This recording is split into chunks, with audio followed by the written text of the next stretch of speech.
Bournemouth 1, West Ham United 1. I'm on the train on the way back from the game last night.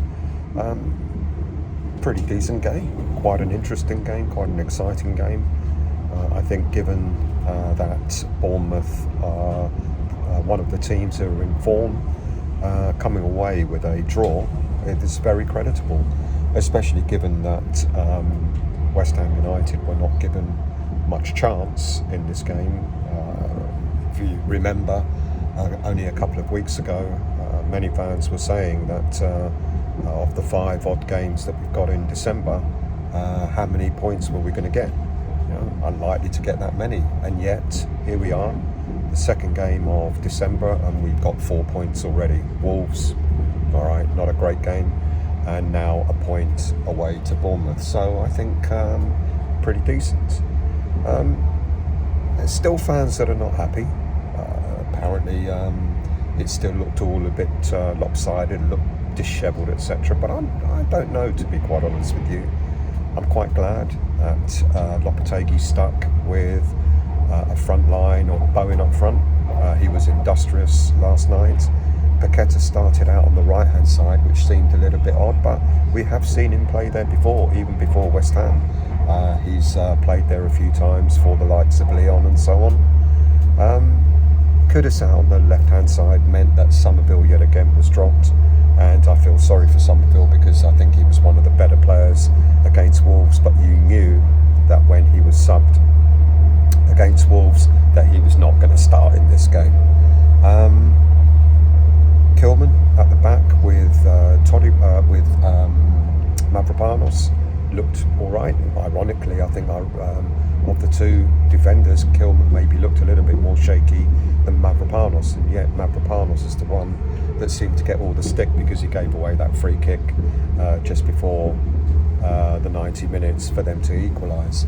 But overall, I think Mavropanos had a pretty decent game. Of course, when we were without Emerson, so we had to make do. Wan-Bissaka, as I predicted, moved over to the left, and Soufal started. I suggested that maybe that Todibo would start alongside Kilman with Mavropanos being right back, but we still have issues with Todibo. He didn't travel. People are suggesting that he was injured, but we already know that he's not. And it seems that he is a disruptive force at West Ham United, and it's going to be very interesting to see what happens when the January transfer window opens, whether Todibo is still at West Ham or not. Now, we've got an issue, haven't we, because he had to play a certain number of games in order to trigger the obligation to buy clause, which I believe he has achieved. But it seems that Todibo isn't very happy at being at West Ham. Clearly he thinks he should be elsewhere. We all know the protracted saga of the summer where Juve wanted him, didn't manage to get him, and maybe Todibo's head is in Italy rather than at West Ham, and it seems to me that that is causing the issues that we're experiencing now. So, injury? No, we know that he's not injured. But we do know that there are problems that need to be resolved, and when the January window opens, maybe that will be done then. With regards to the rest of the lineup, midfield, Soler did enough, I guess, in the previous few games to keep his place. Paqueta earned his place in this team last night. He's been quite poor over the season, but he was really, alright, he gave the ball away as he usually does. That's what we've come to expect.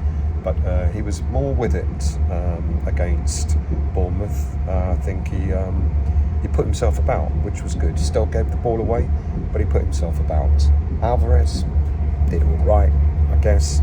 Souček is Souček, but ironically, I was surprised that Soler got subbed because I thought it was Souček that was the poorer of the three in central midfield. He wasn't composed at times, Souček. He seemed to just get the ball, just lump it, and it kept going straight back to them. And the first 10 minutes of the game, they had the better of us, but we were giving them the ball because we kept just pumping it away. We looked a little bit nervous, but once we settled, the rest of that first half was ours, and we did really well. I think we had our chances, they had theirs as well, But I think going in at half-time at 0-0 was creditable, maybe. We should have used the domination that we had once we'd settled after the first 10 minutes, and we should have maybe have gone in with a 1-0 lead. But hey, 0-0 at half-time was fine. We knew they were going to come out and attack us in the second half, and that's exactly what they did. They went for it. They peppered our goal with shots. I think they had something like 29 shots throughout the game, but they weren't able to put it, a bit like us against Leicester. Had all the chances but not able to put the ball away. And then, so we were weathering that. I think we did well as a unit.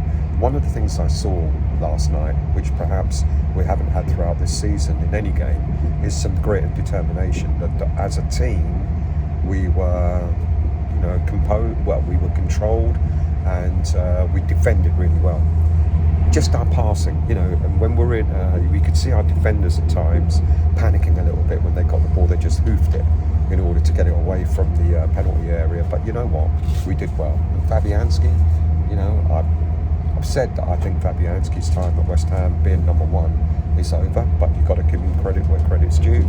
He had a really, really good game and kept us in it. He pulled off some fantastic saves, in the first half and in the second half as well. And then, of course, as the game was wearing on, 88 minutes or whatever it was, we got a great chance when Fulcrum came on.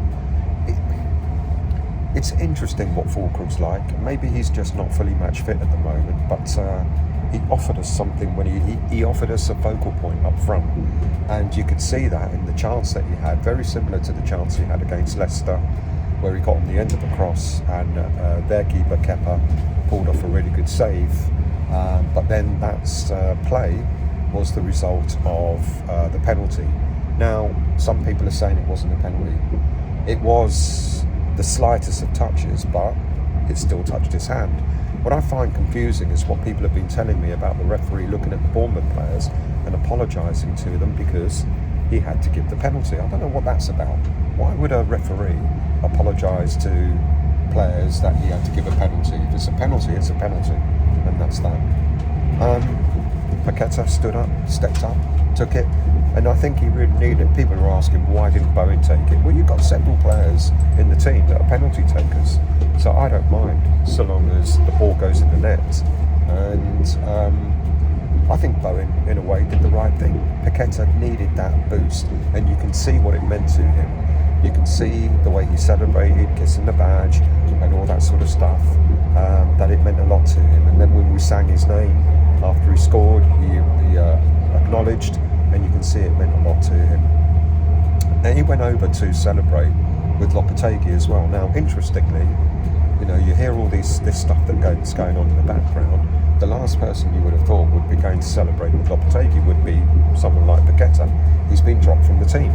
But I think he's acknowledged that. He's probably been told, look, I know you can play better. I'm going to bench you for a while, get your head together, come back and put in a performance to demonstrate to me that you are worthy of being in the first 11. And he did just that.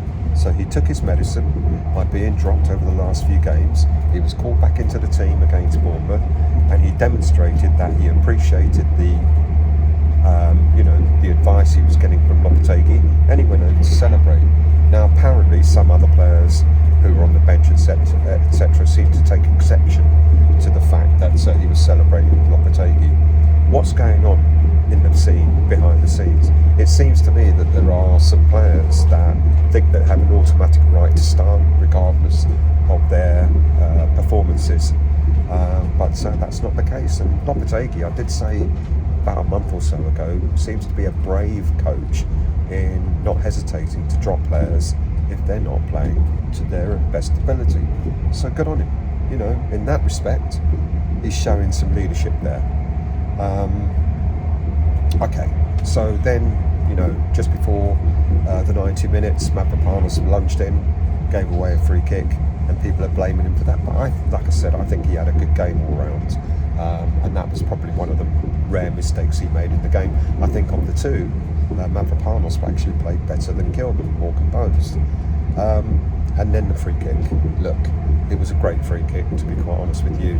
I kind of liked said that maybe Fabianski should have got to that, but it was a good free kick. Look, 1-1 away from home against Bournemouth, against a team that many said, given the way we've been playing lately, we were going to get nothing from.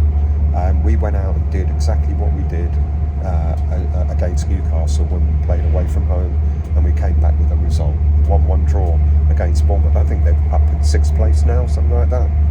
We seem to be perpetually stuck in 14th place at the moment, but I'm sure that will change soon if we continue to put in performances like that. We invite Brighton this coming Saturday, so they've had a bit of a wobble at the weekend. They're going to want to make amends, but for us, we put in that sort of gritty performance again, then why not get another positive result and a win? Look, it's still not 100%. It's still not perfect by any stretch of the imagination, but this was a lot better. Sorry about the announcement. This performance was a lot better, a lot more. Excuse me a sec. Thank you for choosing to travel with Southwest Runway. To wish enjoyable rest of your morning. Thank you. This performance was a lot better. It's a lot grittier. It was one of the better team performances that we have had this season. And let's see. Am I happy that Summerville's not starting? No, I'm not. Could we accommodate him in some way? Yeah, possibly. You could maybe move Paqueta in the middle, maybe drop Souček or Soler, one of them, to allow Summerville out on the right hand side, on the left hand side, and move Kudus out on the move Summerville on the left, move Kudus on the right. Kudus, interestingly, is getting better, but he still doesn't seem to be 100%. He seems to have lost pace since he came back from his 5-game suspension. But he seems to be slowly improving. Bowen had another industrious game, so good on him. All round, decent performance, decent result. We move on. We take the point. I think if we'd have been offered a point before the game started, most fans would have taken that. Right, onwards and upwards, and on to Brighton. I'll be back again with more videos in the next, maybe tonight or maybe tomorrow. I forgot to add, of course, you've got to give Lopetegui credit for giving Ollie Scarles and Caelan Casey some game time. Both came in at a time when the game was still quite crucial, so they were valuable minutes. They were minutes that were really worthwhile. Scarles came in, he put effort in, didn't he, as left back. He put some challenges in, and well done to him, and well done to Caelan Casey as well. And fair play to Lopetegui, who I really thought was not going to give any of our youngsters any game time, and yet at a crucial point in the game, both Ollie Scarles and Caelan Casey came in, which gives you an indication that perhaps the strength and depth may not have to be bought in the January transfer window. We may have one or two gems in the academy who might be able to step up to the plate, so well done.